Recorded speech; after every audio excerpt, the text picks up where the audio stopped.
By what name are you known? There are some who call me Tim.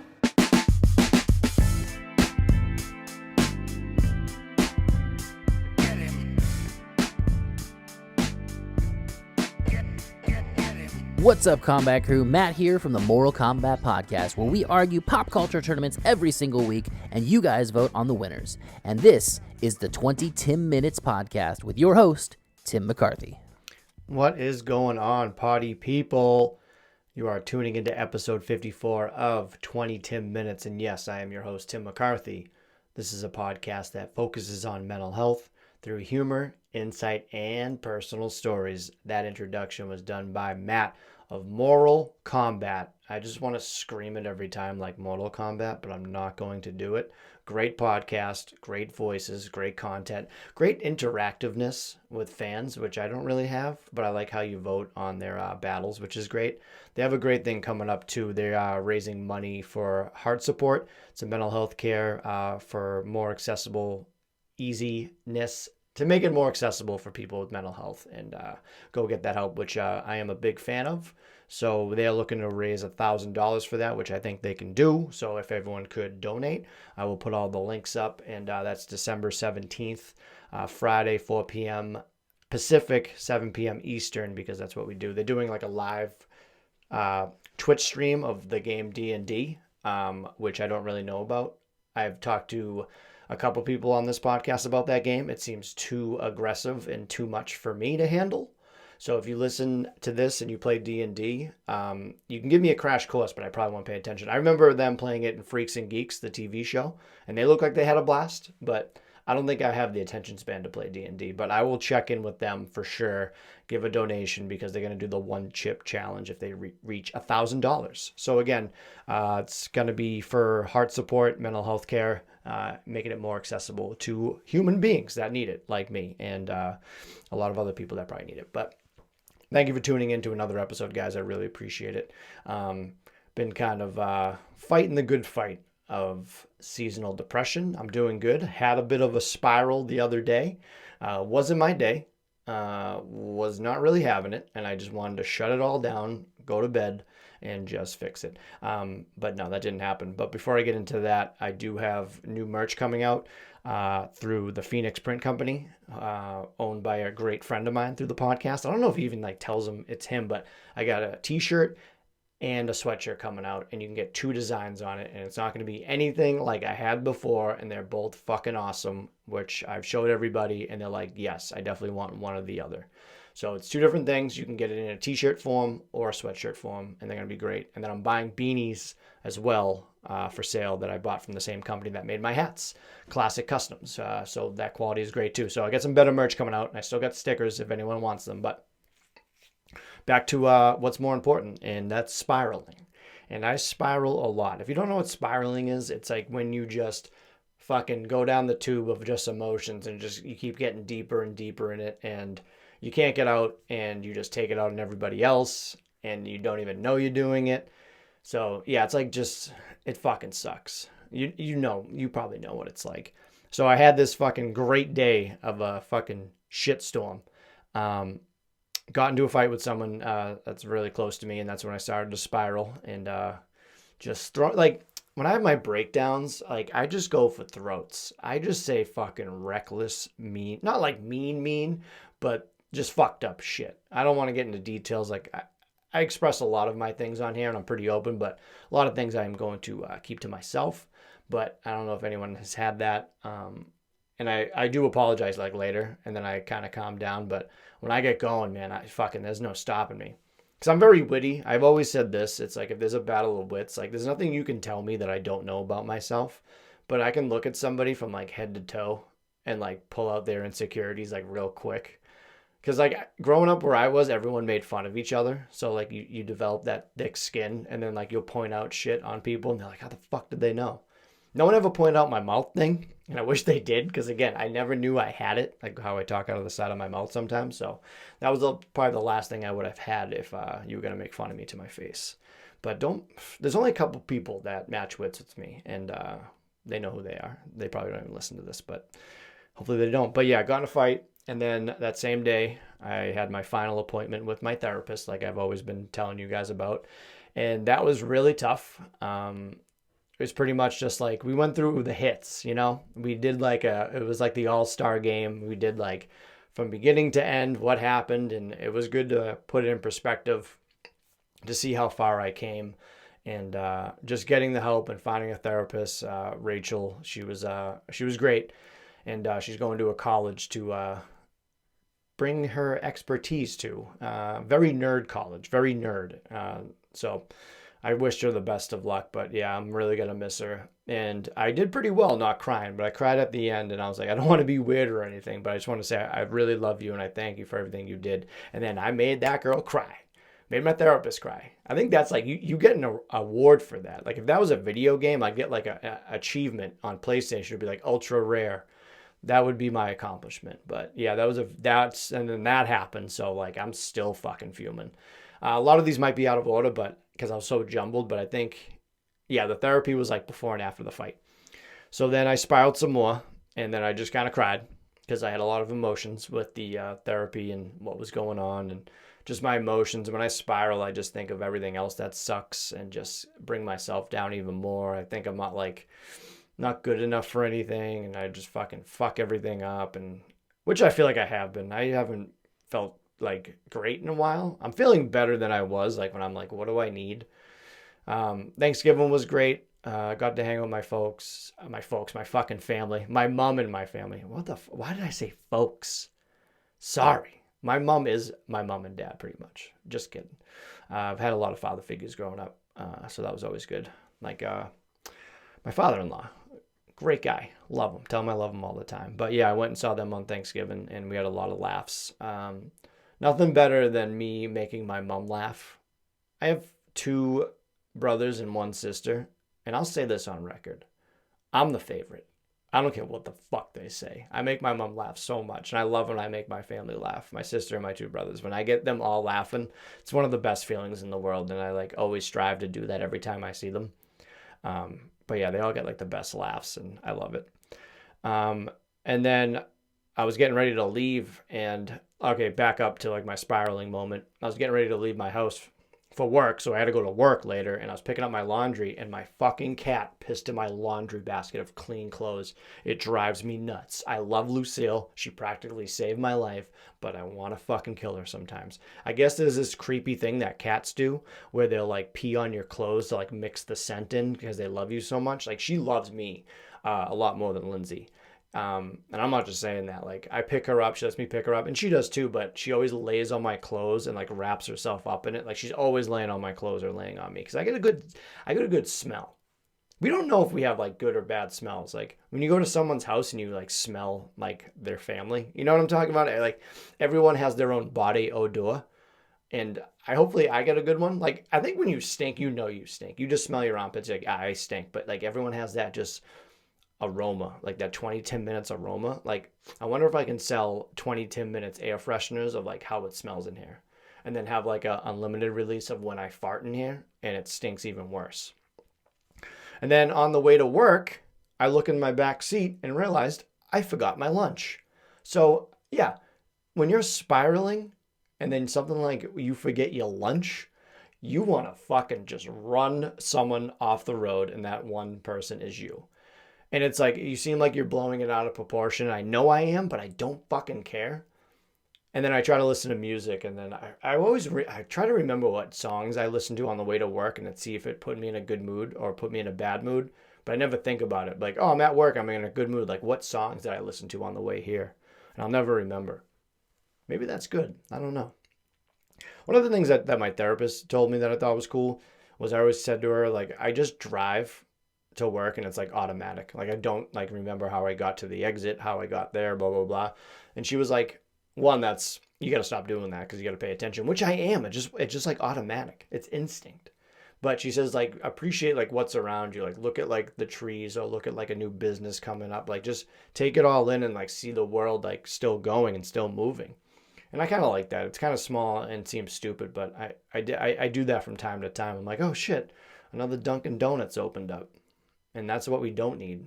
There's apartments going up everywhere. They're just cramming people anywhere and everywhere. I don't know where you guys live, but where I live, everyone's like moving south from Boston and just like they're just putting like apartments on top of apartments, and then like there's like a 7-Eleven apartment on top. They're just banks. I see banks closing and then apartments go there. So I'm like, how does that work?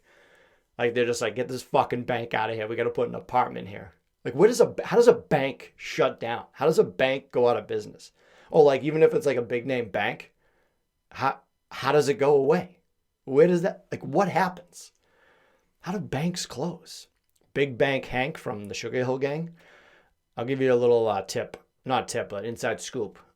Rapper's Delight by the Sugar Hill Gang is my karaoke song, and I fucking tear that thing down. Down. Come see me at the karaoke floor. I'll rip it. I'll rip it and I rhyme it. That's a good fucking jam. And then most recently, my grandfather, who I fucking love, who's 87, he got COVID and pneumonia, which I don't know really how to spell that sometimes, or pneumonia. But yeah, he's still in the hospital right now with that. That dude fucking, you can't slow him down. He had a stroke years ago and it never weighed him down. He's very like old school positive, I don't know. He just has a great outlook on things. He was born on the 4th of July. Like I got a lot from him. Like I used to drive with him. He would eat Halls. He just eats Halls as candy back in the day. And I always thought that was fucking weird. So his breath always smelled fucking good. But it just smelled like Halls all the time. Like that was his body odor. It was Halls. And like we'd be driving around and like we'd be listening to like Motown, like the Temptation, like the Four Tops and stuff. So I feel like I got my like quote unquote soul from him, like that type of music, even though it sounds fucking silly to say, but like my music taste I feel like I got from him. And when I tell you that man is sharp as a fucking tack, my God. I definitely got my wittiness from him, and is like, he just always has something to say back, and he's like not even trying, and it's fucking hysterical. He reminds me of Red Fox. You big dummy. Like that's him. And he's like a mixed breed. It's unbelievable. My grandpa Al, it's the fucking balls, and I know he's gonna be fine. COVID, pneumonia, big whoop. But obviously like that was on top of everything else going on with me, so it was tough to juggle all that. And if anyone had to deal with me, I am sorry. I don't even know who dealt with me. That's all fucking just blind rage, just bah. But thank Christ for music and people in your life that can cheer you up. Or, yeah. So I know I didn't bring this up. I brought it up. I didn't know the name. And if you only watch the YouTube clip, that's when I put the info up. Wellbutrin is what I take for my mood disorder. Not mood disorder, my seasonal depression, a.k.a. SAD, S-A-D, which is a great one. So I didn't know this. It can treat depression and help people quit smoking. It can also prevent depression caused by seasonal affective disorder, SAD. I just think that's funny. So, like, I wonder if I try to take up smoking, I'd be like, ugh. I've smoked like 1 or 2 cigarettes in my life. Cigarettes are dumb. Like, you want to talk about, like, smell? Like, your fingers stink. Then, like, if you have a white mustache, you have, like, that old, like, ashtray mustache. Now people are just smoking robot pencils. I don't get that at all. I'm like, is that a cigarette or is that weed? And I don't mind, like, mango jewels. I don't know what that means. I probably would have done it if I was in high school like an idiot like everybody else. But again, I didn't smoke cigarettes. I didn't even drink until senior year of high school when I went down to Aruba and shit myself. If you don't know that story, that's on a previous episode. I said I was going to say it one more time and one time only, so you got to go back to a previous episode to hear that story of how I went down to Aruba for my senior high school trip and shit myself. Go check it out if you're into that type of stuff. But yeah, the Wellbutrin actually is working. They were like, yeah, just be careful because it sometimes gives you mania. I was like, oh, okay. Well, I already deal with that anyway, but yeah, I'm dealing with like all these fucking pills and stuff.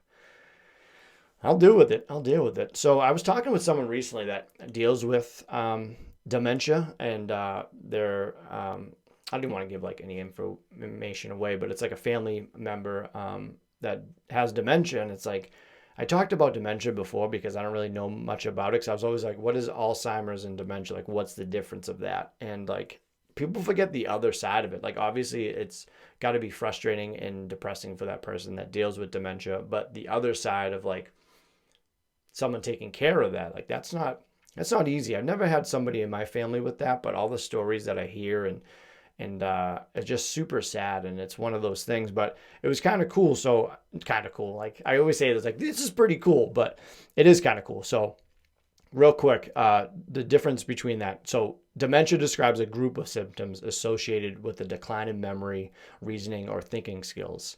There's different types.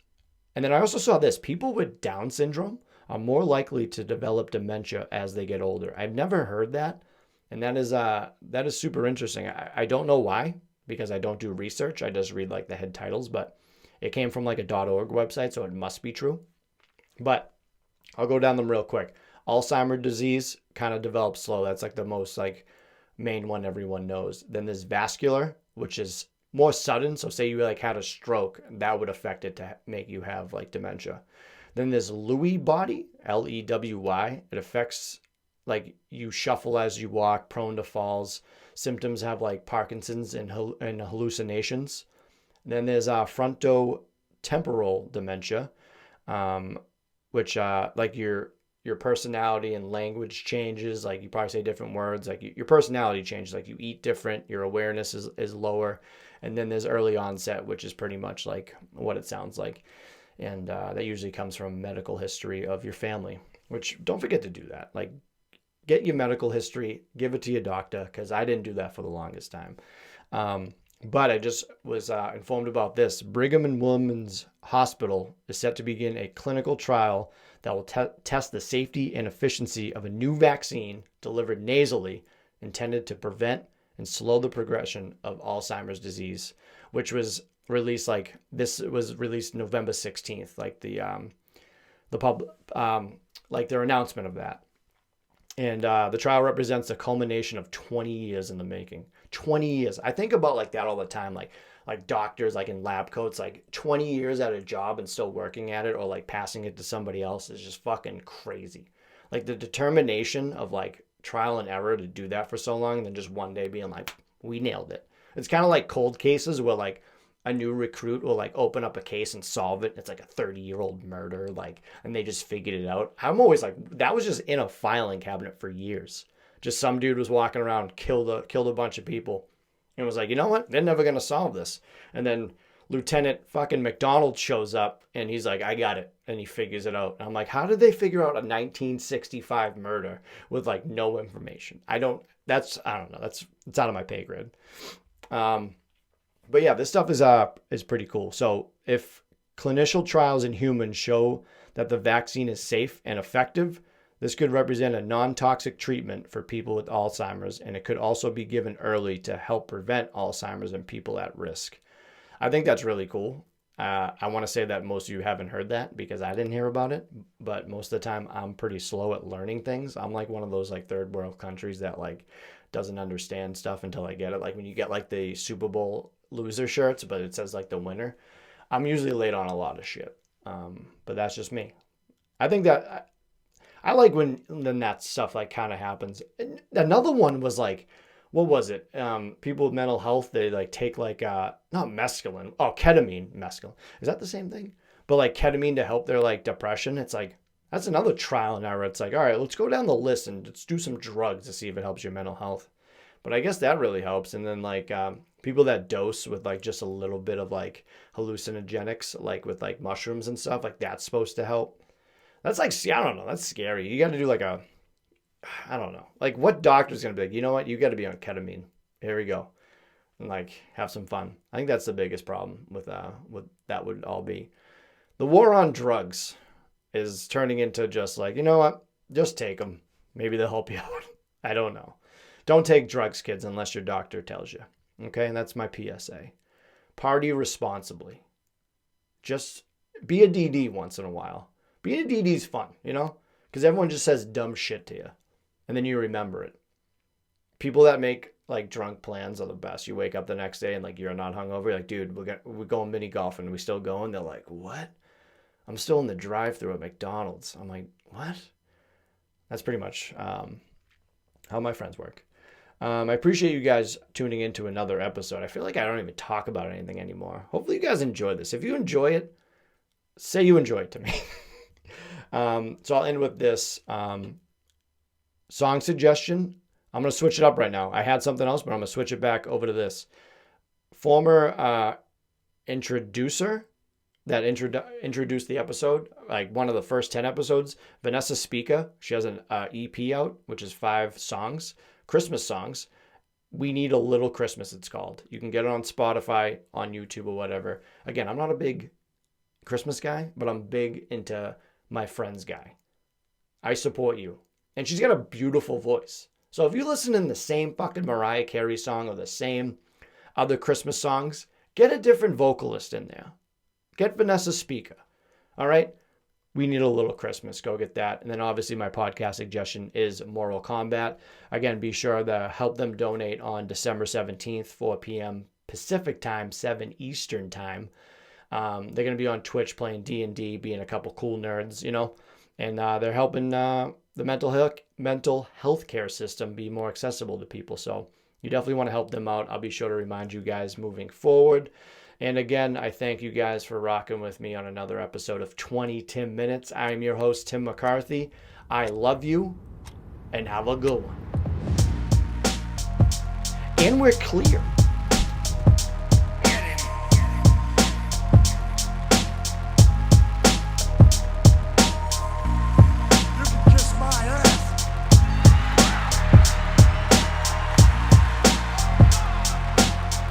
This podcast is not intended to be a substitute for professional medical advice, diagnosis, or treatment. Always seek the advice of your physician or other qualified health provider with any questions you may have regarding a medical condition. If you are feeling suicidal, please dial 911.